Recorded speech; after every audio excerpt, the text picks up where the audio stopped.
안녕하세요. 개인들의 신용잔고가 10조를 돌파했습니다. 신용잔고 10조 돌파는 상징적인 의미가 있습니다.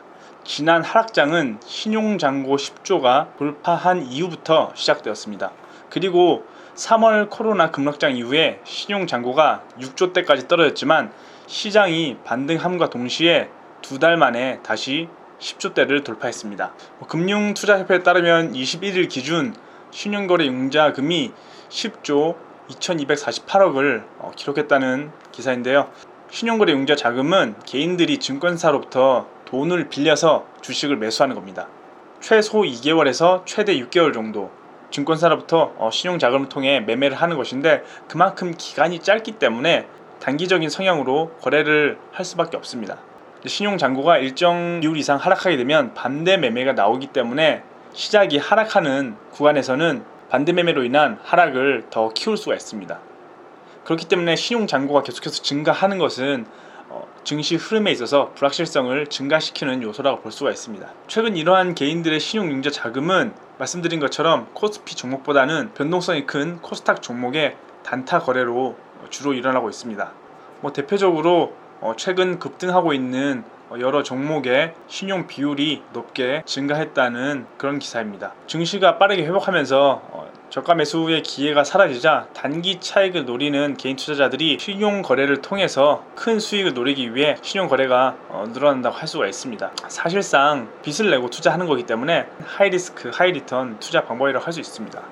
당연히 리스크가 클 수밖에 없기 때문에 신용 잔고가 높으면 높을수록 리스크가 클 수밖에 없습니다. 시장은 계속해서 중국과 미국의 충돌 속에 불확실성이 더해지고 있습니다. 미국과 중국이 1단계 무역 합의를 했지만 코로나19 확산 이후에 미국이 중국 책임론을 제기하면서 화웨이를 비롯한 중국 기업에 제재를 가하고 최근 홍콩 국가보안법 등 여러가지 반대 공세를 펼치면서 갈등을 만들어내고 있습니다. 이런 충돌은 코로나19 이후에 계속해서 가속화되고 있는데요. 또 미국의 이런 공세에 중국도 미국의 이런 행위가 중국을 모욕하는 일이라면서 중국 역시 피해자라고 이야기를 했습니다. 결국 계속해서 양국이 갈등을 지속하면서 단순히 미국, 중국뿐만 아니라 글로벌 증시 불확실성으로 이어지면서 우리 시장도 불확실성이 커지고 있는 상황입니다. 이렇게 대외적으로도 불확실한 요소가 있고 국내 증시적으로도 지금 단기간 지수가 급등을 했고 코스피는 단기적으로 2000포인트를 돌파하지 못하고 있는 시점입니다.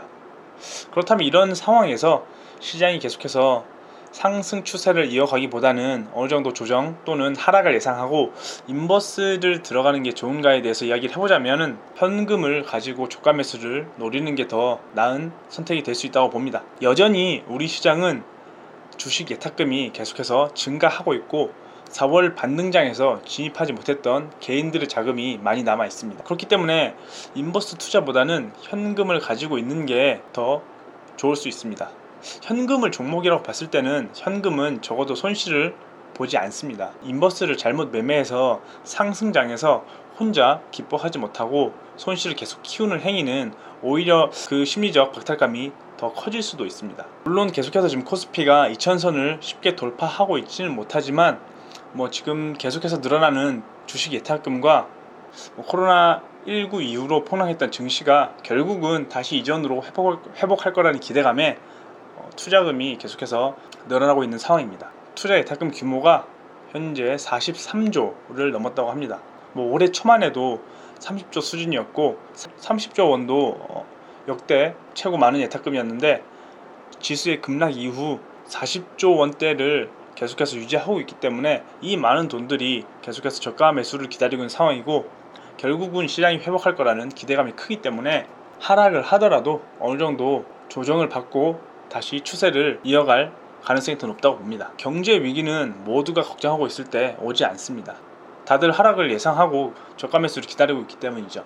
시장에는 늘 불확실성이 존재하고 사실 지수를 예상한다는 것 자체가 큰 의미가 없지만 장기적으로 봤을 때 시장은 늘 상승했고 악재는 회복했습니다. 단기적으로 시장이 조정을 받을 수 있겠지만 인버스보다는 조정을 예상한다면 일정 부분 현금을 확보하고 저가 매수를 하는 전략으로 대응하시는 게 좀 더 나을 수 있다고 봅니다. 그럼 다음 영상에서 뵙겠습니다. 감사합니다.